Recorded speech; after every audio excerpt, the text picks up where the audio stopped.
map of Korea, what would you draw? If you ask a Korean today to draw a map of Korea, that person would probably draw something that looks a lot like this. It would probably be a drawing of the entire Korean peninsula. Now, of course, there was a little detail that was missing on that map, right? And that detail is a line. You know, visually speaking, this little line on the map is so insignificant and small, but politically speaking, this line is so powerful and significant in not just Korean history, but in world history.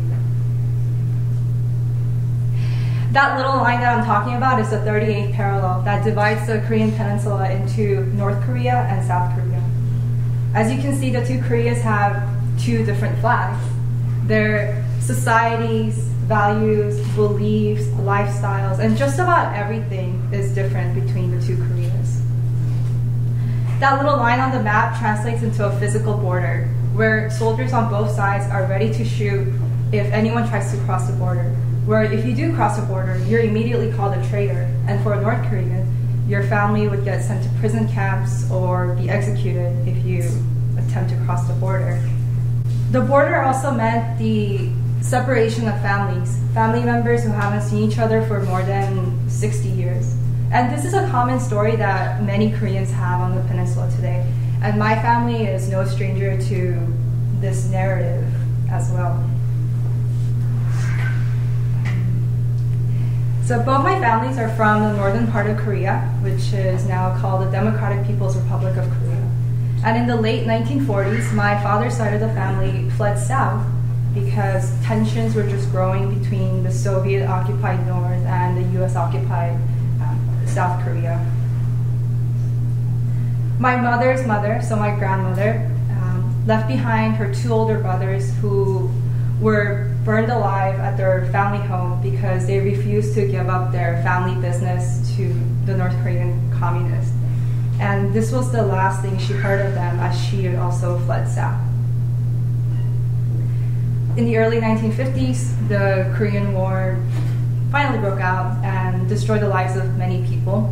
And it was devastating, just like any other wars that we see and hear about today. It also meant that the borders were finally sealed and that it was permanent until reunification.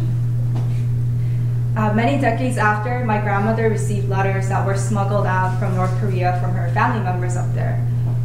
And it said, "Life is too difficult, please help us." But she flat out rejected to help. And she said, "No, never."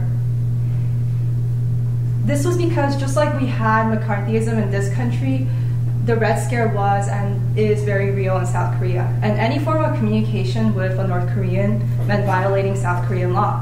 So she said, "No, I'm not gonna violate the law, that's just too risky, and I don't wanna be called a traitor or called a communist." My grandfather also had a chance to meet his cousin who was leading a delegation from North Korea to South Korea for a very short family reunion program. He also refused the offer. He said, "I don't want any association with those fucking communists." Now, flash forward to March 22nd, 2015. That's only about 3 weeks ago. And I'm in Vladivostok, which is a Russian port city in Russia, very close to the North Korean border. And I'm standing in front of this restaurant called Pyongyang Cafe. And this is a North Korean state-owned establishment in Russia. There I meet our North Korean server. Her name was Lee Jung-shin. Her Russian name was Katya, and she was sent by the government to work at this restaurant. And the way she spoke just reminded me of how my grandparents used to speak because they just have the same accent. And at the restaurant, she started singing songs about Kim Jong-un, the great leader, whatever he's called. And of course, I disagreed with everything that I was hearing, but what can I say? I chose to go to a North Korean restaurant, so what more was I expecting, right? So I just went on and she danced to it. But she and I bonded when we spoke about food. I said, "So what do you like to eat up there in the north? What does your family like to eat?" And she said, "된장찌개." And I said, "Oh, so does my family." It's kind of like comfort food for us Koreans. And in this brief interaction, I realized that she's just another person. There's nothing quote-unquote North Korean about her. A few days later, I encountered a group of North Korean laborers who were sent by the North Korean government to work at Russian construction sites.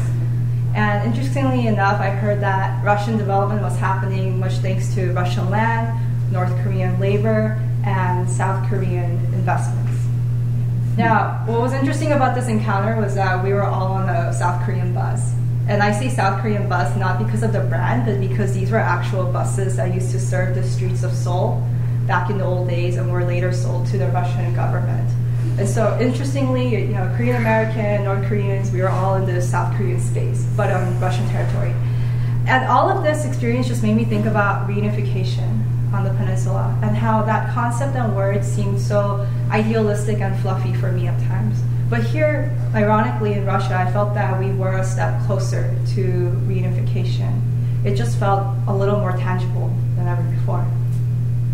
Personally, reunification means connecting with those family members that we left behind years ago, connecting with those family members that we couldn't help because of political reasons. And it also means just exploring my roots, just like everyone else gets to do, because my families are both from the northern part of Korea. Reunification, I think, will happen in the next 70 years. I don't know how it will happen, but it will. And it is my hope that 70 years from now, when you ask someone to draw a map of Korea, it will look like this. The entire Korean peninsula without any division.